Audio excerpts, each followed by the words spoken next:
बहुत कुछ तमन्ना है 56 इंच के सीने में। अरे रुकिए, बैठिए, अभी से आपस में क्यों लड़ने लगे? ये इनके असलियत। अविश्वास प्रस्ताव पे जो चर्चा हो रही है उसमें विपक्ष केवल और केवल मणिपुर पे उन्होंने बात करी।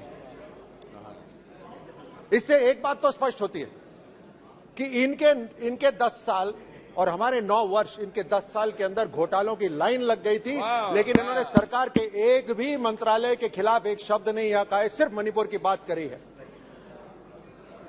आज ये चर्चा इस बात की भी होनी चाहिए जो मूल जड़ है। ये बार बार मणिपुर की बात करते हैं, ये भी बोलते हैं कि हम वहां पर गए थे कुछ लोगों से मिलने के लिए, एक वीआईपी विजिट इनकी हुई थी। यहां पर एजेंसियों की खबर भी है और मैं अपने विपक्षियों को यह भी बताना चाहता हूं कि सदन में कुछ ऐसे भी लोग हैं जिन्होंने मणिपुर का एक एक नाला, एक एक पहाड़ी के ऊपर ऑपरेशंस भी करे हुए हैं। मणिपुर की जो जिम्मेदारी नॉर्थ ईस्ट के अंदर जो पिछले 40 साल से जो हिंसा चल रही है उसकी जिम्मेदारी कांग्रेस की है। ये कश्मीर के अंदर जो हो रहा है उसकी जिम्मेदारी कांग्रेस की है। उसी तरह पंजाब के अंदर भी जो मिलिटेंसी हुई है उसी की भी जिम्मेदारी पूरी की पूरी कांग्रेस के ऊपर है। लेकिन आज चर्चा विश्वास और अविश्वास की हो रही है, तो मैं हरिशंकर परसाई जी की उस पंक्ति से बात कहना चाहता हूं कि आत्मविश्वास कई प्रकार का होता है, धन का, बल का, ज्ञान का, लेकिन मूर्खता का आत्मविश्वास सर्वोपरि होता है जो इन्होंने दिखाया।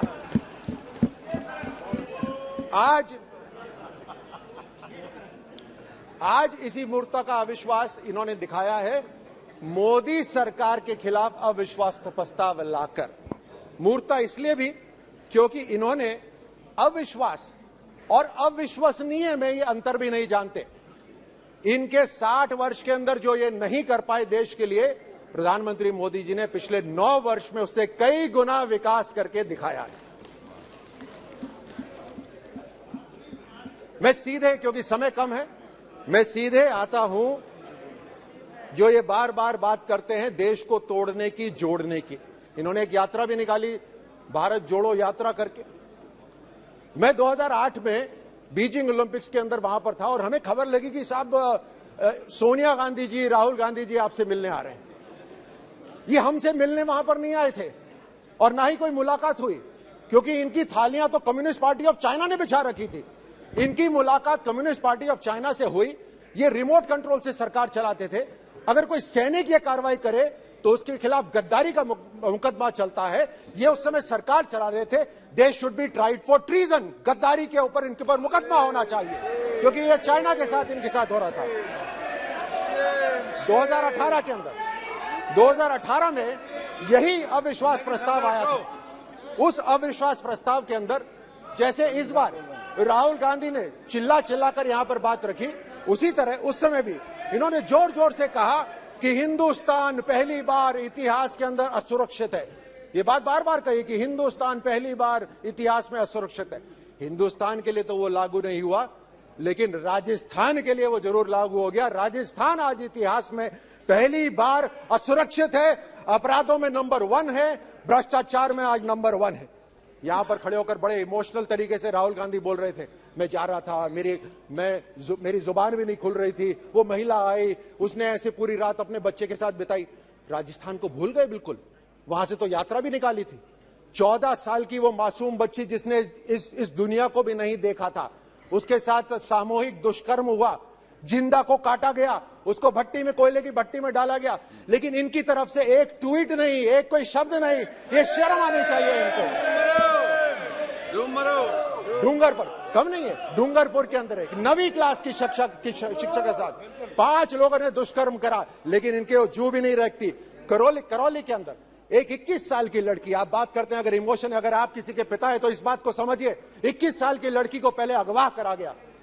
और यहां पर आप ही की सरकार के जो मुख्यमंत्री है वो कहते हैं कि राजस्थान के अंदर तो अपराध ज्यादा इसलिए हो रहे हैं क्योंकि हम एफआईआर तुरंत दर्ज करा देते हैं। वो भी झूठ है, क्योंकि जब उसको अगवा करा गया उसके माता पिता तुरंत पुलिस स्टेशन गए कि हमारी बेटी को बचा लो।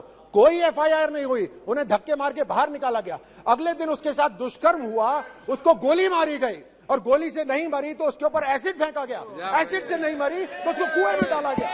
शर्म आनी चाहिए इनको।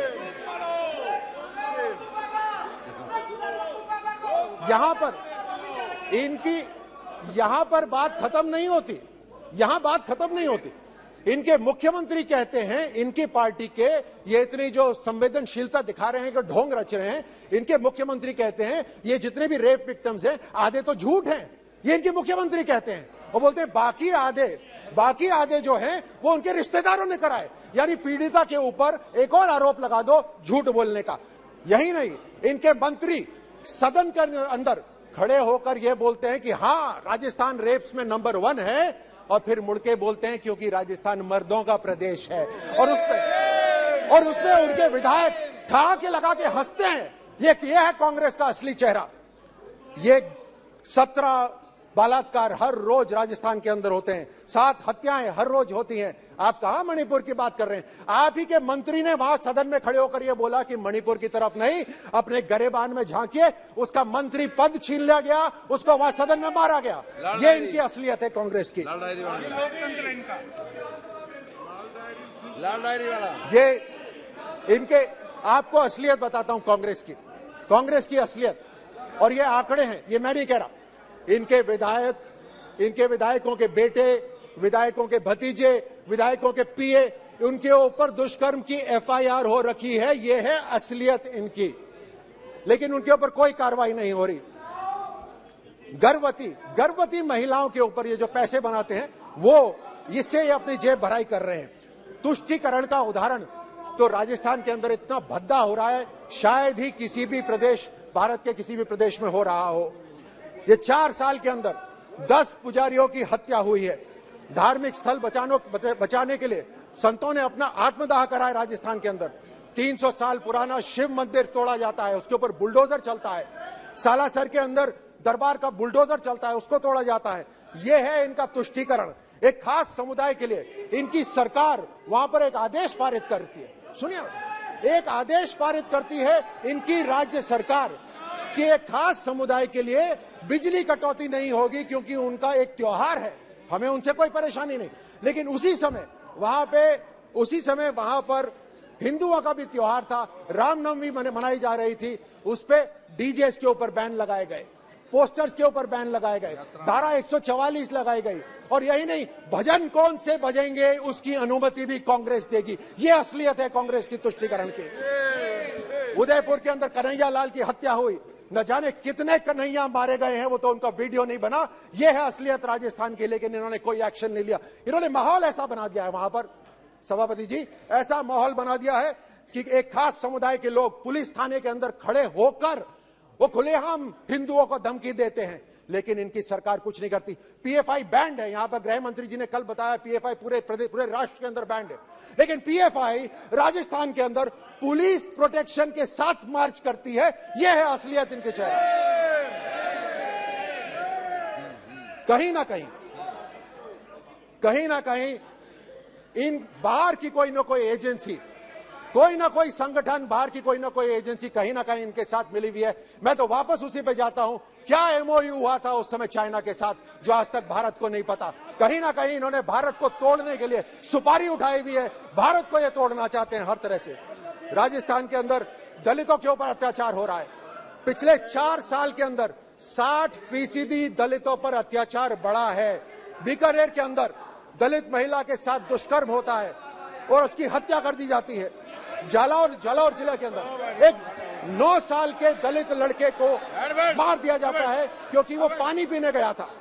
जम्वा रामगढ़, मेरे अपने संसदीय क्षेत्र के अंदर एक महिला टीचर, मतलब टीचर तक को भी नहीं छोड़ा, एक महिला टीचर को जिंदा जलाया गया। वहां पर ये दलितों के ऊपर अत्याचार ये कर रहे हैं। इन्होंने हर तरह से धोखा दिया है। मैं घोषणा पत्र पर आता हूं, इन्होंने घोषणा पत्र में भी धोखा दिया है। ये तो अविश्वास लायक भी नहीं है। ये अविश्वास प्रस्ताव हमारी सरकार के खिलाफ लाए हैं, लेकिन पर ये अविश्वास लायक भी नहीं है। इन्होंने राजस्थान के साथ विश्वासघात करा है। ये है असलियत इनकी। घोषणा पत्र के अंदर ये कहते हैं कि हम हस्तशिल्प कला और हथकरघा निदेशालय का गठन करेंगे, नहीं करा। यहां पत्रकार बैठे हैं, राजस्थान के पत्रकारों को इन्होंने बेवकूफ बनाया। बोलते हैं हम आपकी सुरक्षा के लिए एक अधिनियम लेकर आएंगे। 4.5 साल हो गए, एक भी अधिनियम नहीं आया। इन्होंने हर तरह से राजस्थान के साथ विश्वासघात करा है। और अविश्वास प्रस्ताव किसके लिए लेकर आए? एक ऐसी पार्टी जिसने जो कहा वो करा। एक ऐसी पार्टी जिसने बोला धारा 370 हटाएंगे तो हमने हटाया, हमने बोला राम मंदिर बनाएंगे तो हमने बनाया, हमने बोला आतंकवाद को मुंह तोड़ जवाब देंगे तो हमने दिया। हर तरह से उस सरकार के खिलाफ ये अविश्वास प्रस्ताव लेकर आए हैं।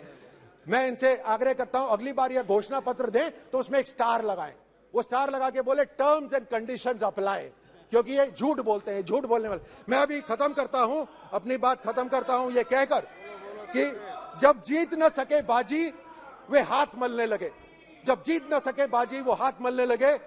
आसमां सी ऊंचाई, प्रधानमंत्री मोदी जी और मोदी सरकार के लिए बोल रहा हूं, आसमां सी ऊंचाई देख वो जलने लगे। अभी तो बहुत कुछ तमन्ना है 56 इंच के सीने में। अरे रुकिए, बैठिए, अभी से आपस में क्यों लड़ने लगे? ये इनकी असलियत। बहुत बहुत धन्यवाद।